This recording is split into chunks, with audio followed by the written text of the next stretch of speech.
नमस्कार दोस्तों, आज आपको हम लेकर आए हैं एक ऐसी जगह पर जिसको आपको नाम बताना होगा। मैं आपको इसका नाम नहीं बताऊंगा, आपको देखना है कि ये कौन सी जगह है और आप कमेंट बॉक्स में इस जगह का नाम बताएं। चलिए आगे बढ़ते देखते हैं। ये आप देख रहे हैं, आपको यहाँ दिखाई देगा, ये नदी के किनारे किनारे जितने गांव बसे हुए हैं, यहाँ पर लोग कैसे अपना जीवन व्यतीत करते हैं, कैसे ये लोग रहते हैं। आप इनको देखकर आप हैरान हो जाएंगे ये कि किस प्रकार से अपना जीवन व्यतीत करते हैं। नदी के किनारे लोगों को रहने में काफ़ी कष्ट होता है और ये जब नदियों में पानी बढ़ता है तो इनको बहुत ही कष्ट होता है। खाद्यान्न से भी परेशान हो जाते हैं, इन्हें खाने पीने की सौदाएं लेने में काफ़ी कष्ट होता है। लोग यहाँ अपना जीवन कैसे व्यतीत करते हैं वो हम आज आपको दिखा रहे हैं। आज आपको नदी के किनारे का सीन हम दिखा रहे हैं। आप देख रहे हो नदी के किनारे का सीन। इस नदी के किनारे किनारे फैक्ट्री भी बनी हुई है। फैक्ट्रियों का नज़ारा आप देख रहे होंगे। इन फैक्ट्रियों के लिए भी खतरा रहता है। मैं आपको जूम करके दिखाता हूँ। ये फैक्ट्री का सीन आप देख रहे हैं। फैक्ट्रियाँ किनारे किनारे बनी हुई हैं। जब इस नदी में सैलाब आता है, पानी की बढ़वार होती है, तो इन फैक्ट्रियों को भी खतरा रहता है। आप देख रहे हैं, शाम का समय है। मोटिवेशन आपको लेकर आता रहता हूँ। नए वीडियो के साथ अब मिले रहे। बहुत ही नज़ारा अच्छा देखने को मिलता है। आप वीडियो को स्किप ना करें, आप वीडियो को पूरा देखें, तभी आपको अच्छा लगे। ये है पूरा फोकस। इसमें नदी के अंदर इस समय पानी नहीं है। आप देख रहे हैं इस नदी के अंदर पानी आपको नहीं दिखाई दे रहा है। कुछ ही पलों में यहाँ 2-3 महीने, जुलाई के महीने में यहाँ पानी की भरमार हो जाती, तब यहाँ पर कोई रोज़गार नहीं चलता है। और आपको दिखा रहा हूँ मैं। बने रहिए वीडियो के साथ। वीडियो बनाने में काफ़ी मशक्क़त होती है। आपसे अनुरोध है वीडियो को लाइक और सब्सक्राइब कर दें। यहाँ पर कुछ लोग मछली पकड़ रहे हैं, देख रहे हैं। मछली पकड़ने का भी यहाँ साधन अच्छा है। बगल में बस्तियां हैं, मगर इन बस्तियों को रहने वालों के लिए हम धन्यवाद देते हैं कि ये लोग किस प्रकार से यहाँ रहते हैं। इनको जब बारिश होती है भयंकर, इसमें सैलाब आता है, बहुत ही ज़्यादा मात्रा में पानी बढ़ जाता है, तो इन लोगों को काफ़ी कष्ट उठाने पड़ते हैं।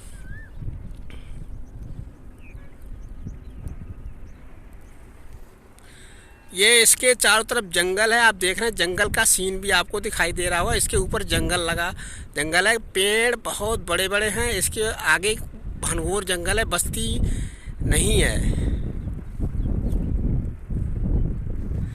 इसके किनारे पर देख रहे हैं, ये यहाँ पर कुछ बस्तियाँ बनी हुई हैं जहाँ पर कुछ लोग रहते हैं। यहाँ पर गेहूँ भी लोग करते हैं। सीजन के हिसाब से यहाँ गेहूँ होता है। ये यहाँ पर काफ़ी लोग, कुछ लोगों की बस्तियाँ दिखाई दे रही हैं जहाँ पर लोग अपना जीवन व्यतीत करते हैं। यहाँ पर लोग बड़ी मेहनत के साथ, बड़ी कठिनाई के साथ यहाँ लोग रहते हैं। इन लोगों को यहाँ पर, हम लोग तो बड़ी सुख शांति के साथ घरों में रहते हैं। जो लोग नदी के किनारे रहते हैं उनसे पूछिए वो किस प्रकार से अपना जीवन व्यतीत करते हैं। हमें गवर्नमेंट से भी यही अनुरोध है कि इन लोगों की तरफ ध्यान देना चाहिए। जैसे लोग ये जीवन व्यतीत करते हैं, हम इन लोगों को धन्यवाद देते हैं कि ये लोग नदी के किनारे रहने वाले लोगों से मैं यही अनुरोध करता हूँ कि अपने जीवन को सही ढंग से व्यतीत करें, क्योंकि आपका जीवन एक खतरे से भरा हुआ है। हम भगवान से यही दुआ करते हैं कि आप लोगों को किसी प्रकार का कष्ट ना हो। गंगा मैया से भी ये अनुरोध है कि इन लोगों को किसी प्रकार का कोई यहाँ पर दुख ना हो, सही ढंग से इनका जीवन व्यतीत होता रहे। हम वीडियो इसी मकसद से बनाते हैं कि यही मोटिवेशन लेकर आते रहते हैं कि लोगों को ये चीज़ें देखने को मिले कि ये लोग किस प्रकार से अपना यहाँ पर जीवन व्यतीत करते हैं और किस प्रकार से लोग यहाँ रहते हैं। शहरों में तो लोग बड़ी आसानी के साथ मकानों में रहते हैं। बड़े बड़े मकानों में तो लोग बहुत ही रहना पसंद करते हैं, पर उन लोगों से हम ये कहते हैं कि ज़रा गरीब लोग जहाँ रहते हैं उनका भी ध्यान देने की कोशिश करें। काफ़ी लोग देख रहे हैं कि बहुत पैसे वाली पार्टियां हैं, परंतु इन गरीबों की तरफ कोई ध्यान नहीं देता है। वो लोग इधर ध्यान नहीं देते। मंदिरों में जाकर काफ़ी दान करते हैं, मंदिरों में करोड़ों रुपए दे देते हैं, परंतु जहाँ पर गरीब बस्तियाँ हैं, नदी के किनारे लोग भूख प्यास से तड़प रहे हैं, नदियों के किनारे लोग परेशान हो रहे हैं, वहाँ पर 1 रुपया देने की पूरी कोई भी कोशिश नहीं करता है। वह लोग, उनसे यही अनुरोध है कि आप मंदिरों में दान ना करके ऐसी जगह पर जहाँ पर लोग परेशान हो रहे हैं, लोगों को खाने पीने के लाले पड़े हुए हैं, जहाँ पर लोगों को राशन नहीं मिल पा रहा है, जहाँ पर लोग भूखमरी से परेशान हो रहे हैं, वहाँ पर जाकर लोगों का सहयोग करें। तभी आपको आपका भगवान आपसे खुश रहेगा। जीवन व्यतीत करने के लिए तो काफ़ी लाइफ स्टाइल पड़ी है, परंतु जीवन में जो लोग दूसरों के कष्ट के बारे में नहीं सोचते हैं, दूसरों के कष्ट को निवारण नहीं कर पाते हैं, उन लोगों का जीवन व्यर्थ है। हमें ऐसी जगह पर जाके उन लोगों की सिचुएशन को परखना चाहिए, उन लोगों के कष्ट को मिटाने की पूरी कोशिश करना चाहिए जहाँ पर लोग परेशान हो रहे हों। अब इस नदी के किनारे मैं इसीलिए घूमने आया हूँ, आप देख रहे हो, इसीलिए मैंने वीडियो शूट करके डाला है कि जिससे लोग देखें। और बड़े बड़े घराने के लोग जिनके पास भरमार पैसा है, बहुत ही अधिक मात्रा में पैसा जो लोग रखते हैं, घरों में बैंक बैलेंस बना कर रखते हैं, परंतु वह बड़े बड़े लोगों को पैसा देते हैं, गरीबों को पैसा देने की कोई भी कोशिश नहीं करता है। तो हम उन्हीं लोगों से ये अनुरोध करते हैं कि आप नदियों के किनारे जाएं, झोपड़पट्टियों में जाकर देखें जहाँ पर लोग भुखमरी से परेशान हो रहे हैं, जिनको रोटी नहीं मिल पा रही, जिनके बच्चे पढ़ लिख कर आगे नहीं बढ़ पा रहे हैं, उन्हें पढ़ने लिखने में दिक्कत हो रही है, स्कूल की सुविधाएं नहीं हैं, जहाँ पर एजुकेशन के लिए कोई भी यूनिवर्सिटी नहीं है। गवर्नमेंट भी इन चीज़ों पर ध्यान नहीं दे रही है, क्योंकि हर जगह पर शिक्षा का स्तर बढ़ना चाहिए, हमें पढ़ाई लिखाई का ध्यान देना चाहिए। जो भी लोग हैं तो वह ऐसी जगह पर जाए जहाँ पर यूनिवर्सिटी नहीं है, कोई कॉलेज नहीं है, कोई स्कूल नहीं है, वहाँ पर स्कूल बनाने की पूरी कोशिश करें, ना कि मंदिरों में आप पैसा करोड़ रुपए दें,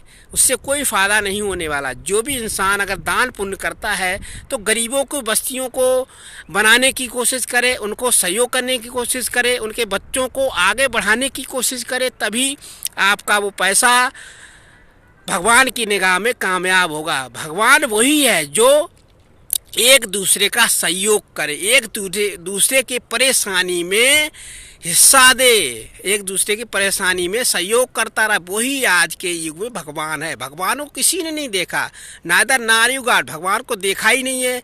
आप केवल भगवान को स्पर्श कर सकते, भगवान को आप स्पर्श कैसे कर सकते वो आपको मालूम होना चाहिए। भगवान को स्पर्श करने का तरीका यही है कि आपने दूसरे का सहयोग कर दिया, आपने दूसरे के कष्ट को मिटा दिया, आपने दूसरे की परेशानी को हरण कर लिया, आपने दूसरे के परिवार को भोजन दे दिया, आपने दूसरे के लोगों के लिए उनके कष्ट को हमेशा के लिए ख़त्म कर दिया, तो आप उसके लिए भगवान हैं। लोग कहते नहीं हैं कि भगवान कौन होता है। भगवान वही है जो दूसरे की परेशानी को हरे, दूसरे के कष्ट को निवारण करे, वही भगवान है, वही परमात्मा है। परमात्मा कहीं ऊपर नहीं मिलते हैं, परमात्मा कहीं धरती पर नहीं मिलते हैं, परमात्मा कहीं मंदिरों में नहीं मिलते हैं। परमात्मा आपको हर इंसान के अंदर मिलते हैं। जिसने दूसरे के कष्ट को हर लिया, जिसने दूसरे की परेशानी को हर लिया, जिसने दूसरे के कष्ट को निवारण कर दिया, वही भगवान है।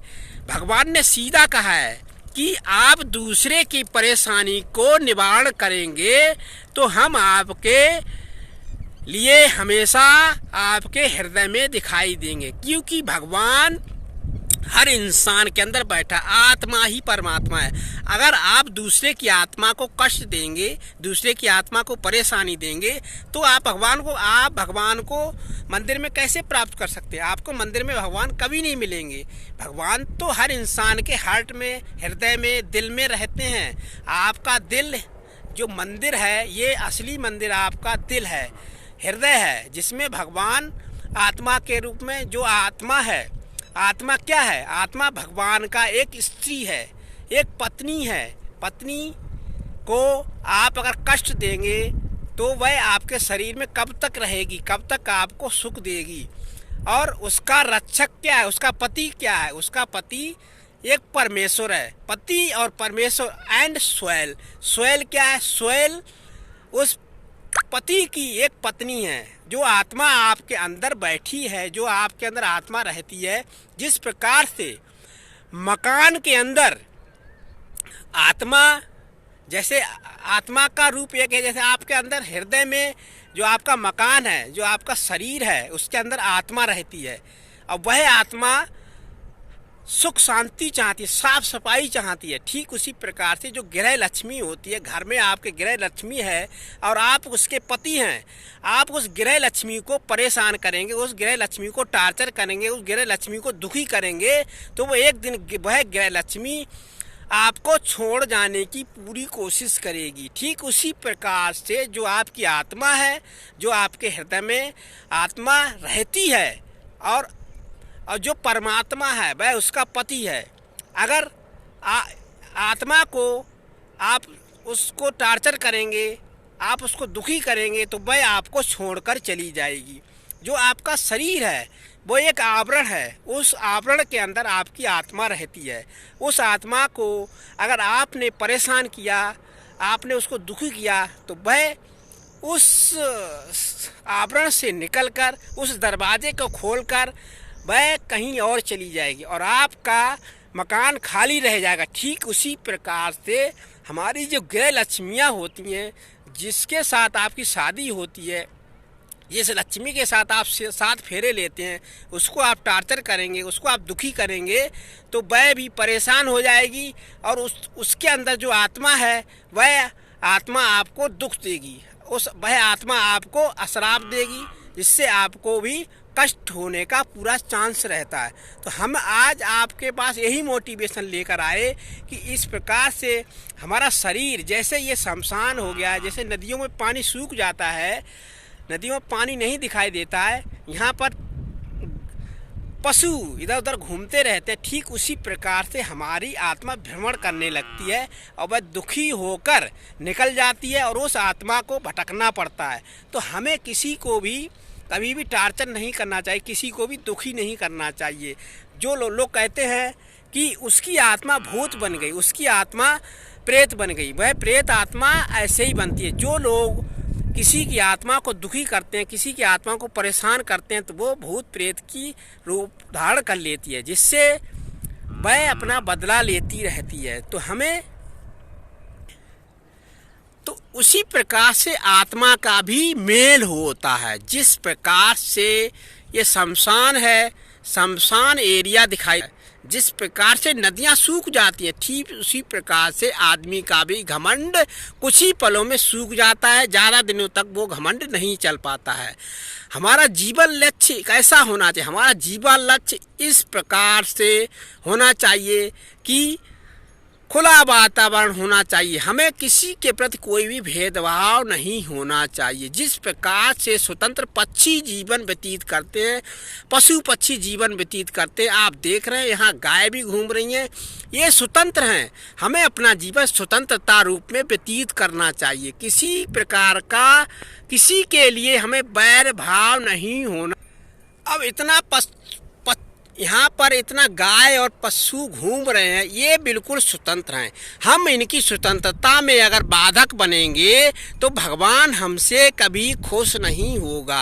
हमें पशु पक्षियों पर भी दया करनी चाहिए, पशु पक्षियों पर भी उनका हमें फोकस करना चाहिए कि वो बेचारे किसके ऊपर डिपेंड हैं। हर जीव इंसान के ऊपर डिपेंड है। अगर इंसान को कष्ट देगा तो उन्हें कभी भी किसी प्रकार का लाभ नहीं होगा। तो आज का हमारा मोटिवेशन यही था कि हमें एक दूसरे पर दया करनी चाहिए, लोगों की भलाई करनी चाहिए, लोगों को परेशानी की तरफ उनकी तरफ ध्यान देना चाहिए। आप मंदिरों में पैसा देते हैं, उस मंदिर को गरीबों में बंटवारा करें, गरीबों की बस्तियां बनाएं, उनको उनके बच्चों को पढ़ाने लिखाने के लिए स्कूल बनवाएं। जहां पर लोग बस्तियों पर झोपड़पट्टियों में रहते हैं, उनकी झोपड़पट्टियों को बनाने की पूरी कोशिश करें, जिससे वो लोग आगे बढ़ें और उनका भी डेवलपमेंट हो सके।